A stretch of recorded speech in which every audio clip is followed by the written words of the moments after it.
மதுரையில பாத்தீங்கன்னா அதிகாலை 3 மணிக்கு ஒரு 3 இளைஞர்கள் என்ன பண்ணிட்டாங்கன்னா போதையை போட்டுட்டு பப்ளிக் பிளேஸ்ல ஆபாசமான செய்கைகளை காட்டி ஒரு அரசு பேருந்து வழிமறிச்சிருக்காங்க.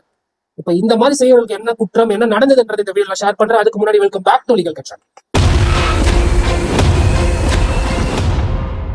இந்த சம்பவம் எங்க நடந்தது பாத்தீங்கன்னா, இந்த மதுரை விருத்தாலையில் செல்லும் அரசு பேருந்து பாத்தீங்கன்னா இந்த திருமலை நாயக்கர் மகால் அந்த பகுதியில போயிட்டு இருக்கும் போது ஒரு 3 இளைஞர்கள் என்ன பண்றாங்கன்னா வண்டியில வந்துட்டு குடிபோதையில அந்த பஸ்ஸை மறைச்சு அந்த ஓட்டுநரையும் நடத்துறையும் ஆபாசமான வார்த்தைகளை சொல்லி திட்டிருக்காங்க. இது எதுக்காக கேட்க வந்த நபரை பாத்தீங்கன்னா, அதுல இருந்து ஒரு நபர் வந்துட்டு அவரோட பேண்ட் இருக்குல்ல, அவர் ட்ரௌசரை கைட்டி ஆபாசமான செய்கைகளை காட்டியிருக்காரு. அதை வந்துட்டு பஸ்ஸுக்குள்ள இருக்க ஒரு பயணி வந்து ரெக்கார்ட் பண்ணி சோஷியல் மீடியால போட்டுட்டாங்க. அதை முடிட்டு அந்த பஸ்ல இருக்க பெண்களுமே இதை பார்த்து அதிர்ச்சி அடைஞ்சு விட்டாங்க.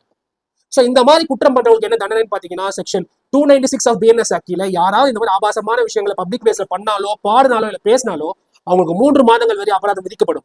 இதுவே இது ஒரு விமனுக்கு அகேன்ஸ்டா நடந்துச்சுன்னா செக்ஷன் 79 ஆஃப் பிஎன்எஸ் ஆக்டில அவங்களுக்கு 3 வருஷம் வரைக்கும் சிறை தண்டனை ஏற்படும். இது அதிகாலை 3 மணிக்கு ஒரு அரசு பேருந்தை மறைச்சு நடந்திருக்கு. இதுல எனக்கு என்ன டவுட்னா, இந்த போதை பழக்கம் தமிழ்நாட்டுல ரொம்ப அதிகமாயிட்டே போயிட்டு இருக்கும். ஏன்னா ஒரு அரசு பேருந்தை மறிச்சு ஒரு பப்ளிக் பிளேஸ்ல ஒரு ஆபாசமான செய்கை காட்டுறதுக்கு அந்த இளைஞருக்கு எவ்வளவு துணிச்சல் ஏற்பட்டிருக்குன்னு பாருங்க. அப்ப நம்ம சட்ட ஒழுங்கு எவ்வளவு நல்லா இருக்குன்றது நம்ம இப்பயே தெரிஞ்சுக்கலாம். மேலும் இந்த கேஸ்ல இந்த இளைஞர்கள் அரெஸ்ட் பண்ணுவாங்க நம்ம நம்புறோம். இன் கேஸ் அரெஸ்ட் பண்ணாங்கன்னா இந்த கேஸ்க்கான ஃபர்தர் அப்டேட்ஸ் உங்களுக்கு சொல்றேன். இந்த மாதிரி தகவல் தெரிஞ்சுக்க லீகல் கட்சி லைக் ஷேர் சப்ஸ்கிரைப் பண்ணுங்க, டூ ஃபாலோ பண்ணுங்க. நன்றி.